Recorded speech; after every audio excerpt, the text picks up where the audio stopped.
Today, I would like to welcome David Anderson, Hermetic scientist, to the Cauldron of Curiosities. Welcome, David. Thank you very much. How are you? I'm fine, thank you, apart from the traffic trying to get here today. So first of all, I would like to ask you, what's stirring your pot this week? I tend not to let things get to me to that extent. I find that if there's things that you cannot change, then there's no point sweating over them. If there are things that you can, get on with it, deal with it, move on.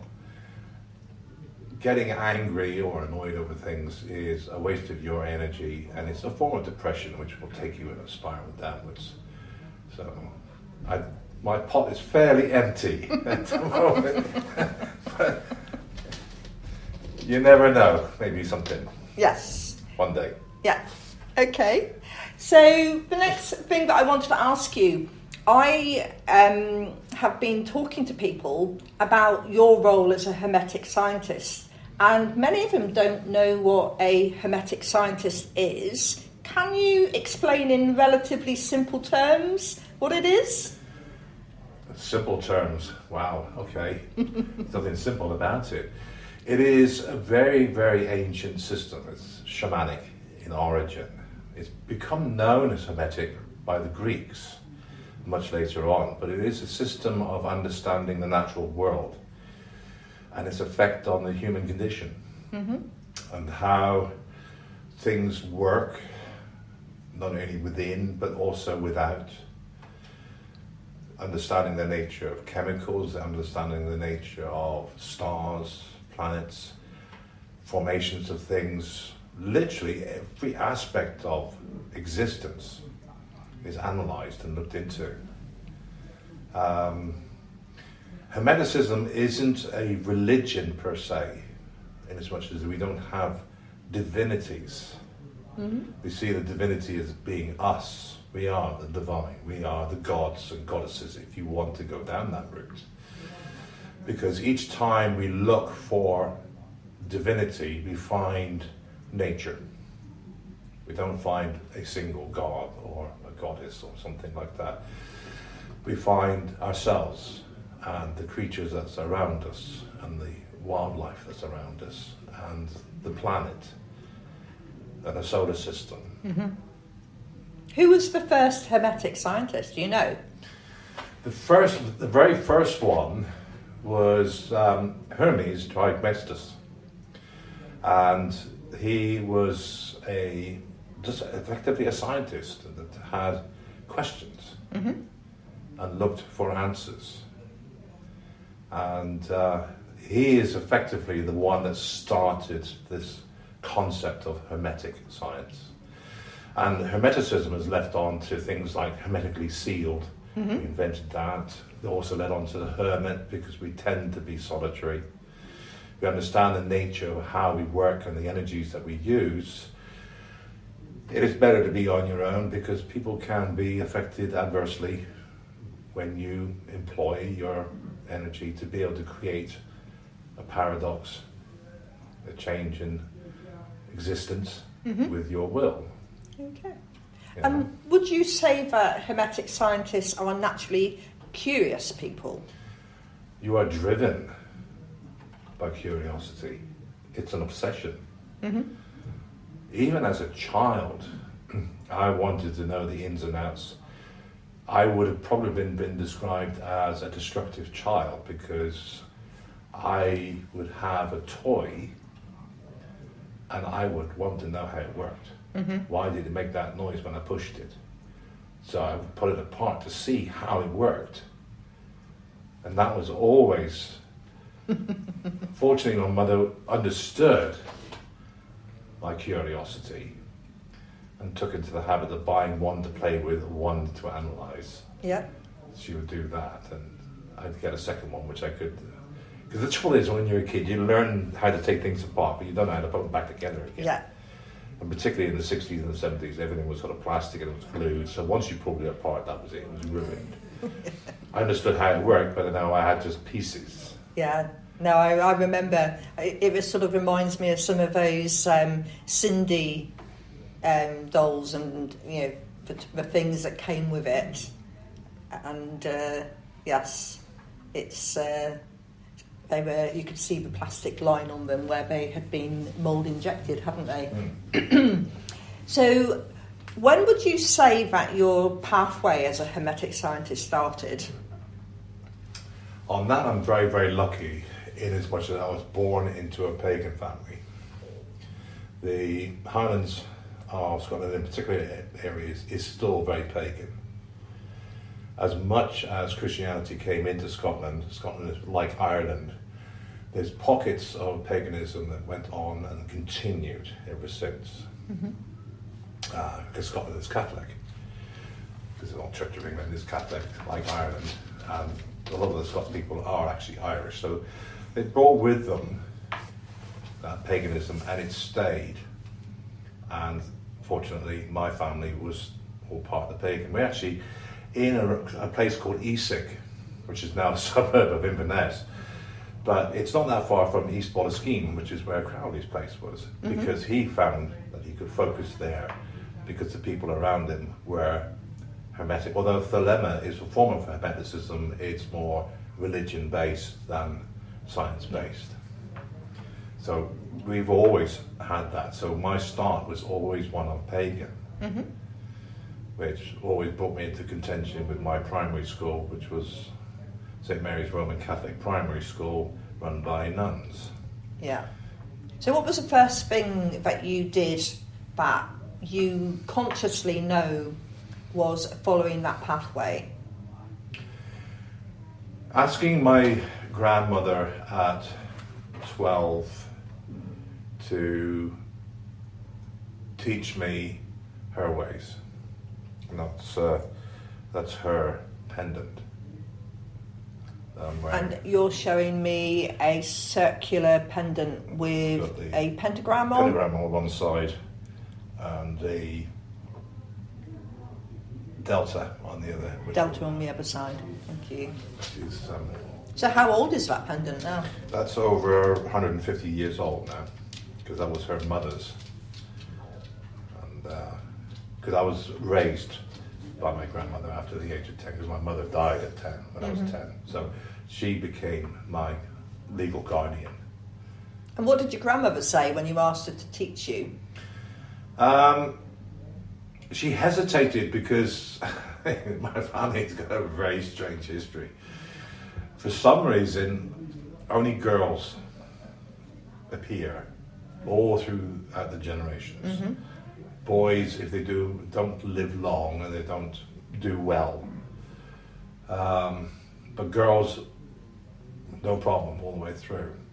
So my mother is one of 7 sisters.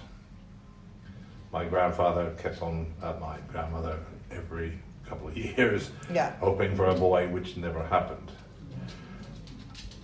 My mother, knowing the history of the family that they only ever had girls, ended up having me. I was the fly in the ointment. I was the one that wasn't expected. Yeah.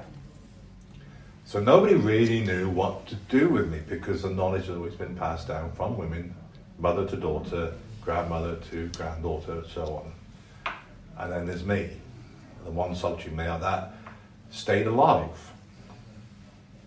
Yeah. Albeit there was a few times in my youth where bronchitis, but my mother had the foresight to ship me off to my aunt's in Liverpool. Mm-hmm.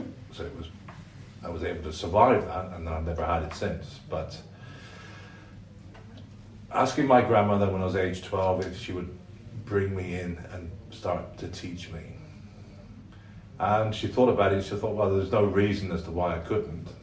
We'll just see how it goes, and just played it by ear. And so she began to show me the books, show me different scriptures, ideas, concepts. And already knew that I was curious because it seemed that I'd pick up how to be a farrier and a blacksmith. Mm-hmm. We worked on a sheep farm, Mm-hmm. took to that, no problem. I worked things out. I would have a natural curiosity in the world around me that I would want to understand. So she did. She started teaching me, and she started to show me as a student, then into a neophyte, then as a zelator, and so on, and a theoricus, practicus, philosophus. And eventually I managed to go through all those different degrees. So did your grandmother teach all of her daughters? Yes. But not all of the daughters followed it. Yeah. With Hermetic science, it does not allow you to... It's a truth which sometimes is hard to accept. Mm-hmm. You can hold a series of theories and conjectures and go down a line only to find out that you're totally wrong. That you screwed up.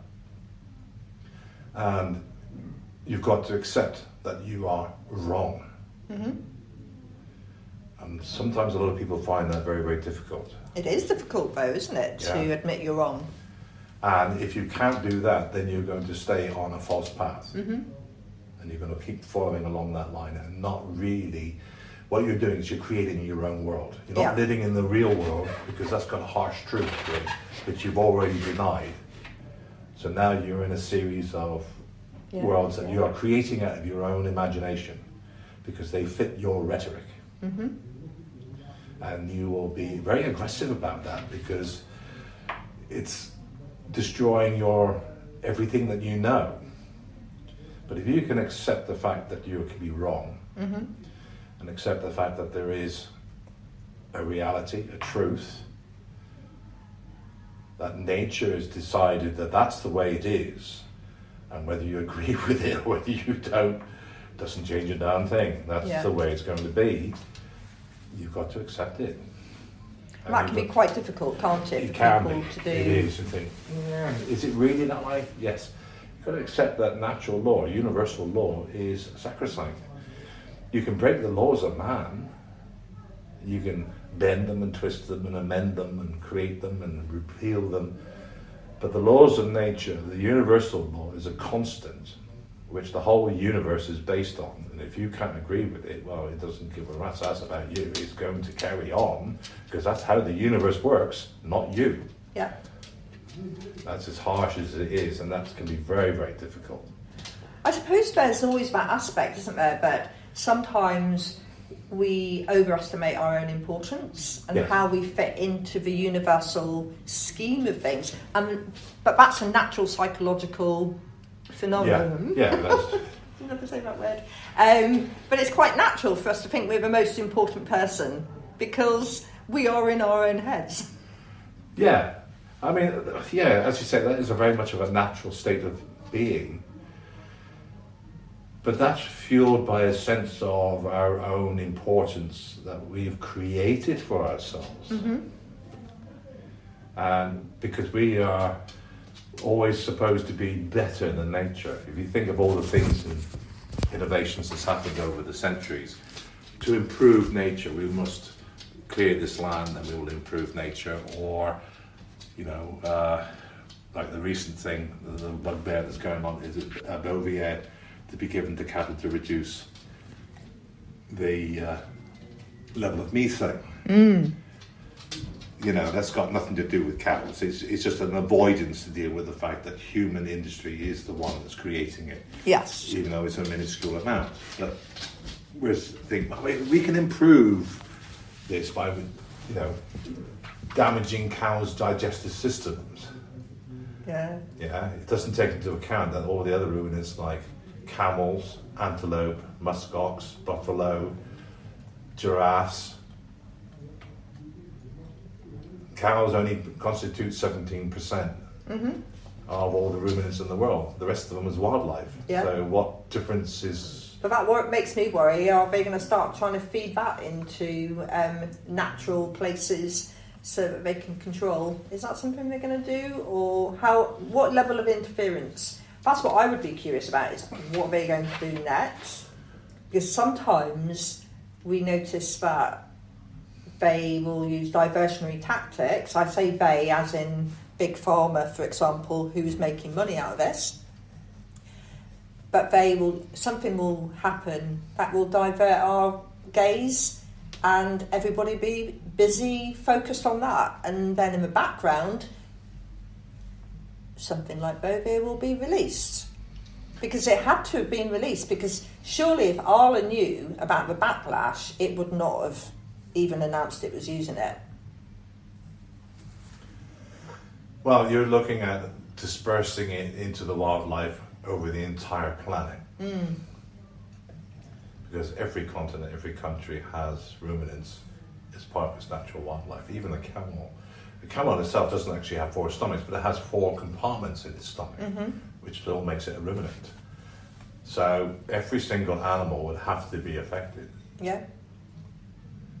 And that logistically is just impossible to do. You know, the conspiracy theories have that we could do this, that, and the other, and whatnot. When it gets down to the reality of it, you think, oh, well, all humans are under surveillance. No, there's 8 billion humans on this planet. There is no way, Jose, that you can ever be under surveillance unless you've done something to arouse suspicion from the authorities. Then they will be watching you on a local level and this sort of thing.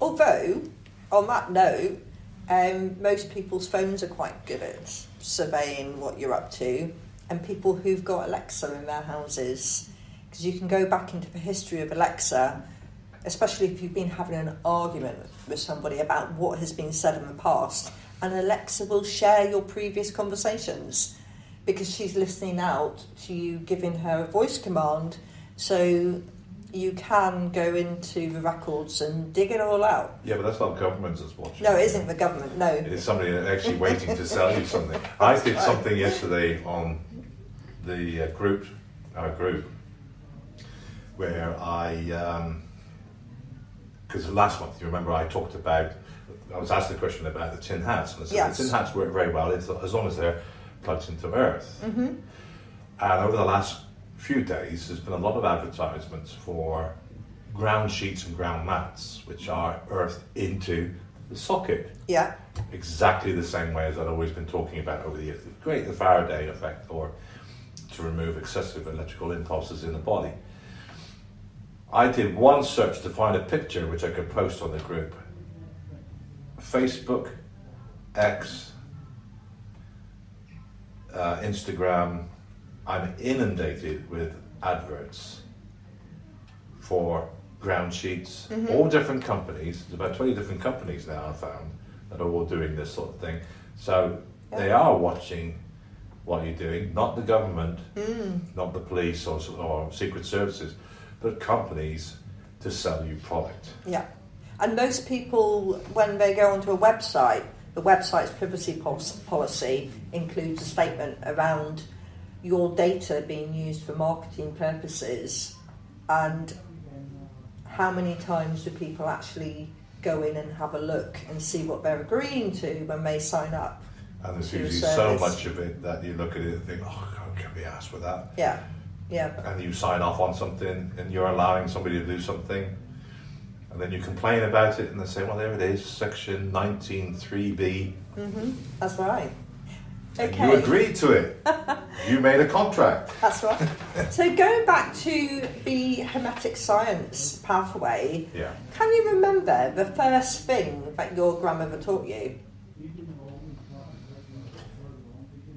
Yes, I can. It was how to keep myself safe, mentally. Are you able to share that? It was you've got to realise that she's talking to a 12-year-old, 13-year-old teenager who's still a bit skitsy and excited about it all. But she showed me that if you are calm, quiet, you see more, you hear more, you can smell more, you can taste more, and you feel more. You've got 5 senses. You are more aware of them when you are still. When you are moving and agitated and whatnot, then everything is happening around you and you are oblivious to it. So she taught me stillness. And that stillness allowed me to be aware of what was going on around me. And interesting enough, it was an absolutely brilliant lesson to learn from when I went into the army. Yeah.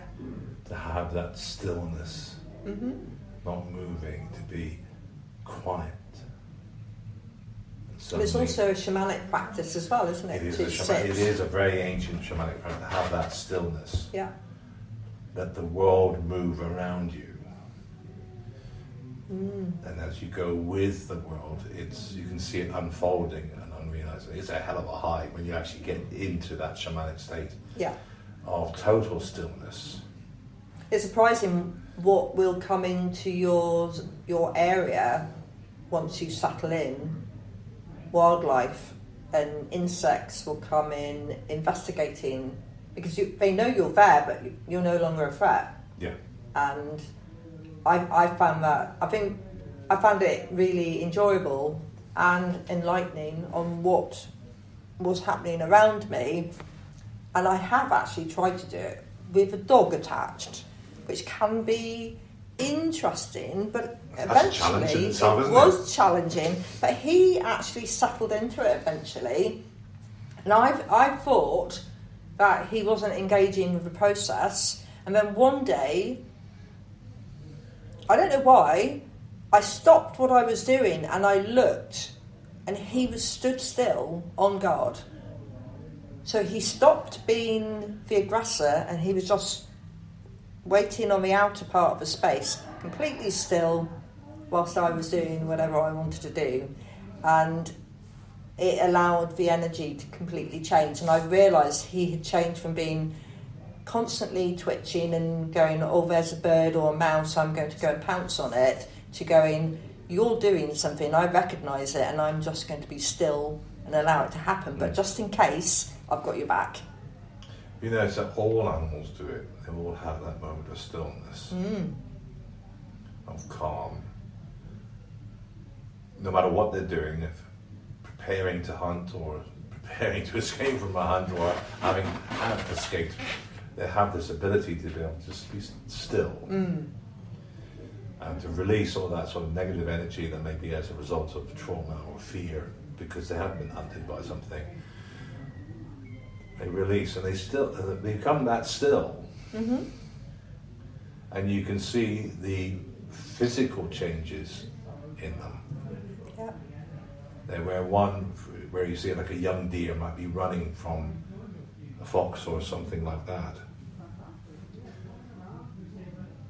She will get to a point where they all go still. There's that release, and suddenly they're all back to being skippity hop, skippity hop. Their emotions have changed. They are in a completely different mindset, and they are free. Yep. They're also free of the trauma of the event that happened before. So they're not carrying that forward with them. It's now, there's a line, move forward. Yeah. And we have that, we're animals too. Yes. Part of, subset of apes that have lost their fur.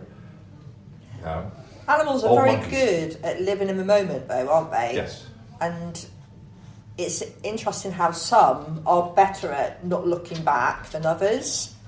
And he's particularly bad at not looking back because I've noticed that sometimes I will want him to go forward and forget what's just happened, and he'll turn around and go after what just happened.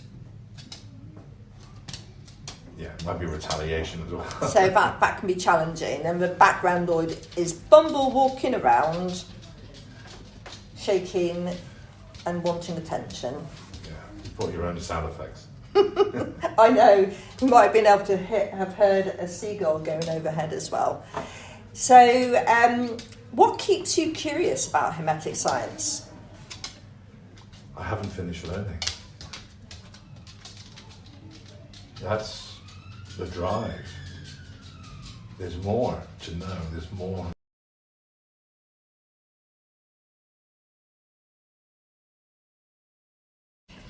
So David, can you tell me about the website that you have where you've got all the books stored that people can access?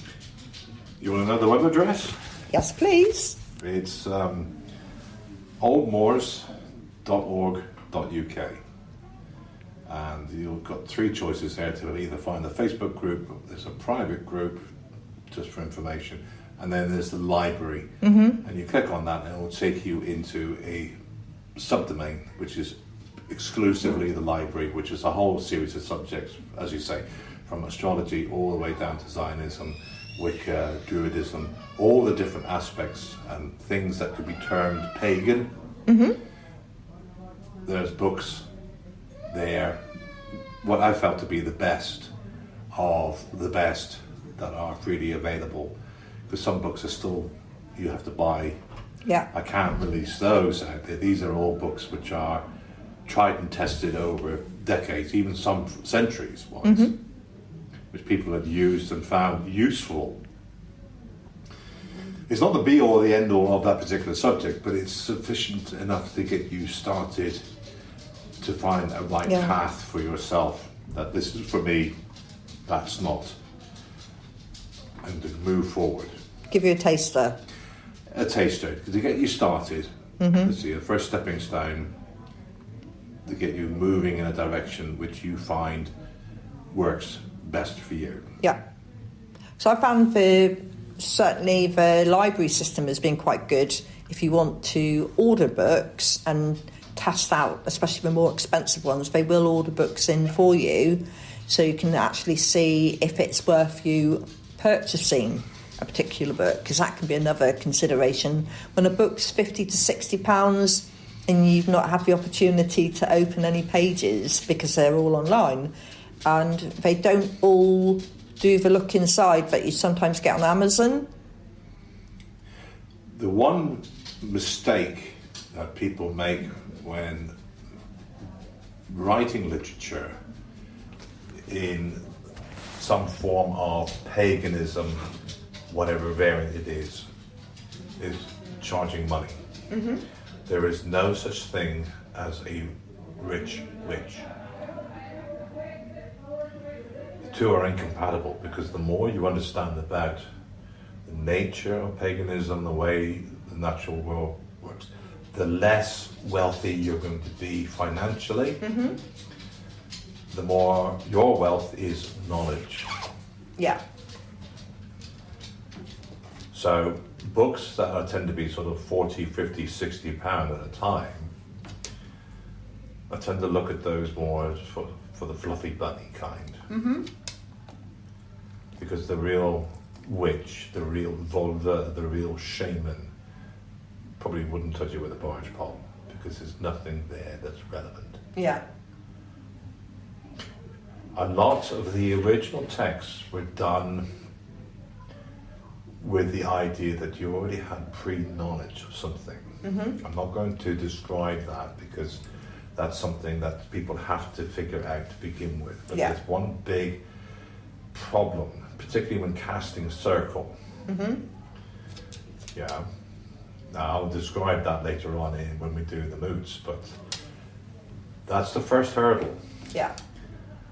That's the challenge, to accept a natural fact above what you're told. And again, it's accepting that what you've been told and what you've accepted to be true, you are wrong. Get past that first hurdle, you're on your way. Yeah. Suddenly everything else comes a lot easier. So do you have any books that you would recommend from what you have on the Old Moors site that people who may be curious about Hermetic science, for example? I think the sort of, oh good God, I'm going to have to try to remember it off the top of my head now. You could share some links with us Israel later. Regardie. Yeah. Yeah. His books are, if you're a sociologist and I was to say to you Haralambous, right?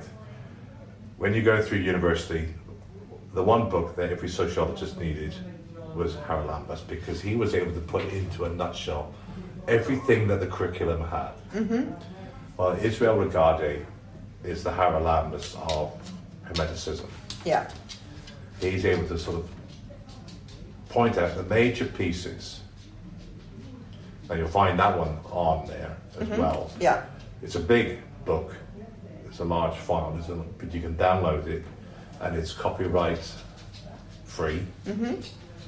As most Hermeticists, we don't put copyrights on things. We don't trademark. We don't control knowledge. We just pass it on. So that's one of the things that I've noticed when I offer webinars for free, and people say to me, "Why aren't you charging?" And I think, well, if it's information that I think people should have access to, why would I be charging? It doesn't cost me anything, bar my time, to share that information. Because there's that school of thought, isn't there, that says that people don't value what we offer when it's free. That is, unfortunately, what you say is true. That if you have no price to it, therefore it's not priceless, it's worthless. The reality is the opposite. That what you sometimes offer for free is priceless, because you can't put a price upon it. So people have got used to this sort of capitalist idea that you must pay for quality. Yeah. And you don't get it. You get what the author wants you to read, or to hear, or to see. That's their perspective. Yeah. And you follow on. But you find it doesn't work for you, so you buy the second volume, or the part 2, or the next version. Yeah. So you're in that cycle where all you're doing is just paying money for old rope. Yeah, yeah. Which you can't unthread.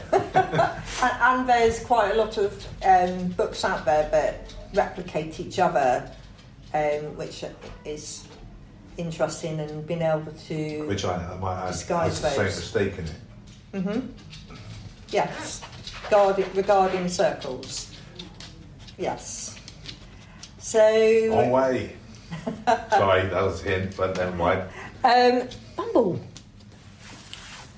The next question that I've got for you is, out of curiosity, what is on the cards next for you as a scientist? To keep going, to keep learning, to keep developing, finding answers to questions I probably had 30, 40 years ago. So I'm now in my 60s, so there's things that I've been hunting answers to which have eluded me. So that would be a continuation of a lifelong theme, knowing full well that I will never achieve everything in a lifetime. But that's okay. It is what it is.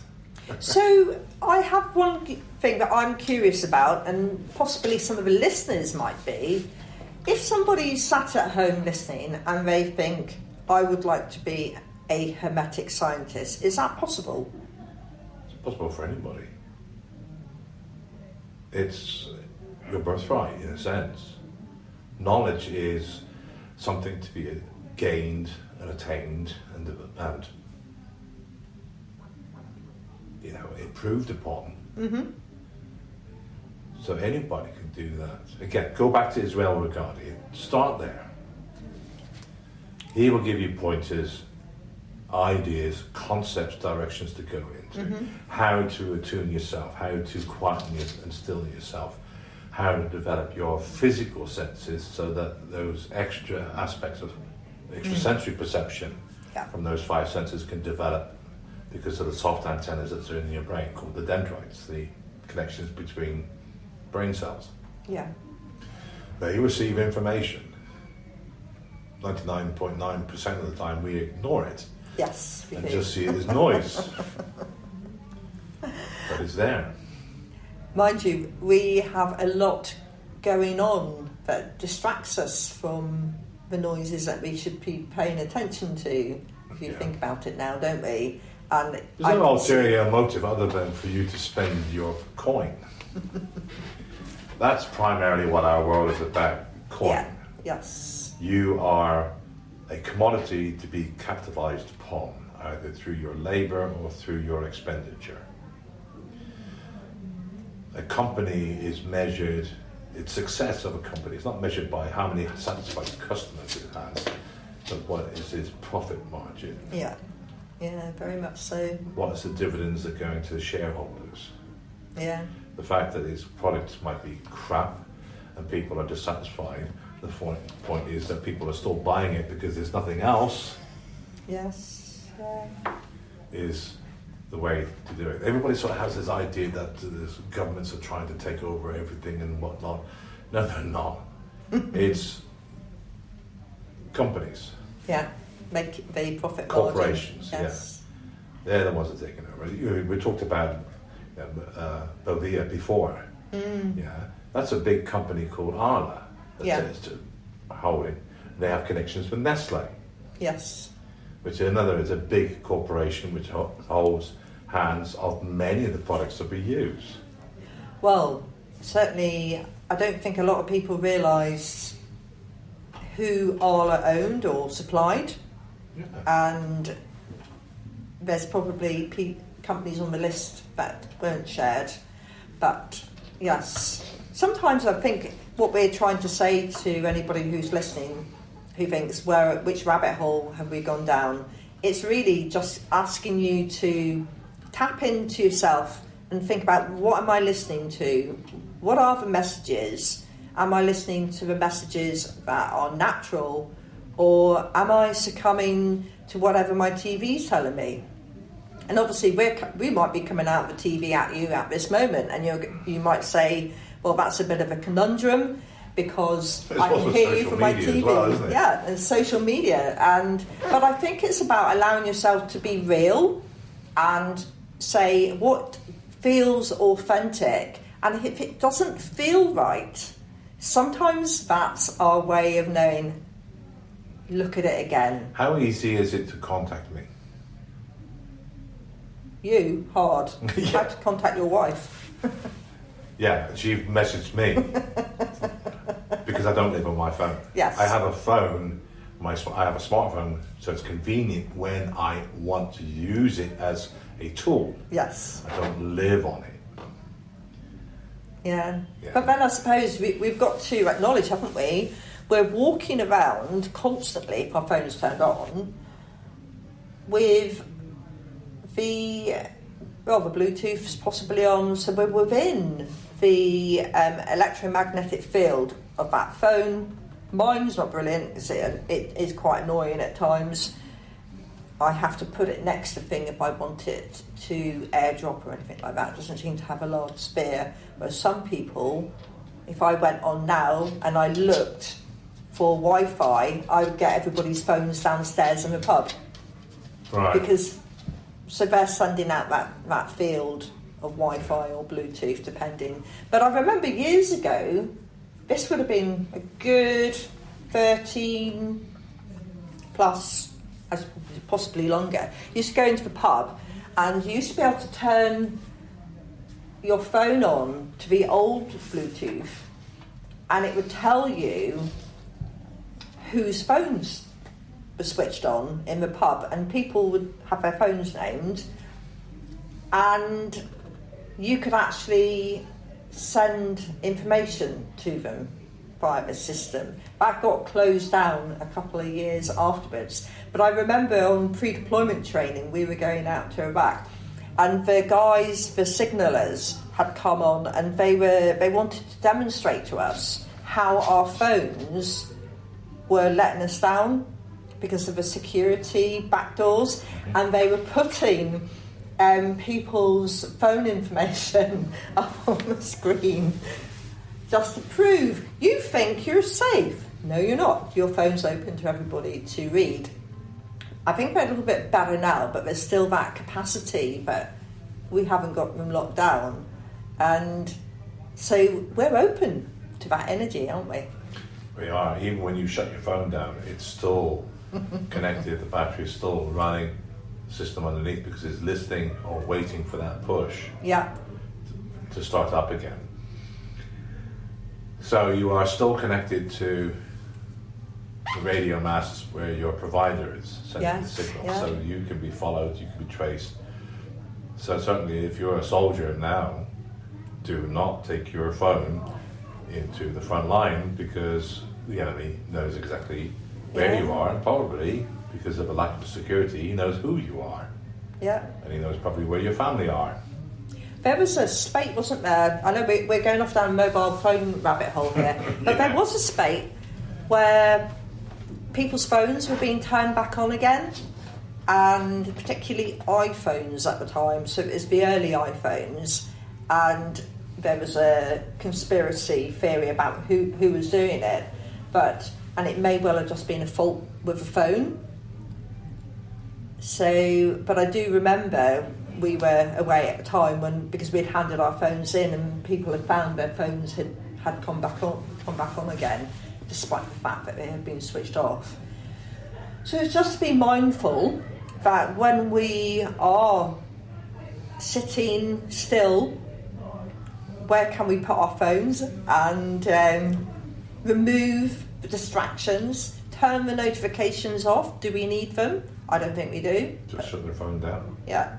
Turn it off, put it in a box. Can I encounter a sort of this story? Yeah, of course. What happened to me? When I went into the British Army, I was sufficient enough to go to Sandhurst to go into officer training. I came out of officer training, joined my regiment at Hythe in Kent. My first port of call as a second lieutenant was the Falklands. Mm-hmm. Now I was in the Reaving, which is electrical and mechanical, so we were there primarily as a support. But, and this shows how short-sighted some people can be and how clever others can be to manipulate a situation. Mm-hmm. We had with us the Welsh regiment, the Welsh Guards, as well as the paratroopers. I was affiliated with 2 Para, and we were there to assist and to support for them. Interestingly enough, I ended up being a frontline soldier under the most extraordinary conditions because they were using radios, which back then was in the 1980s, early 80s, were analog, not digital. So there wasn't really any base encryption system. And if we went and fled, we would hear some Welshman come over to say they just eyeballed such and such and such at such a location. You need to take that target out to be able to progress. And it was false. Nobody realized that there is a large contingent of Welsh immigrants in Argentina. Oh, yeah. And they were radioing across onto our lines to produce disinformation to get us to move in a direction. Yeah. So, as the front line moved, yours truly here, plus his unit, had to skirmish along with them with a hard line.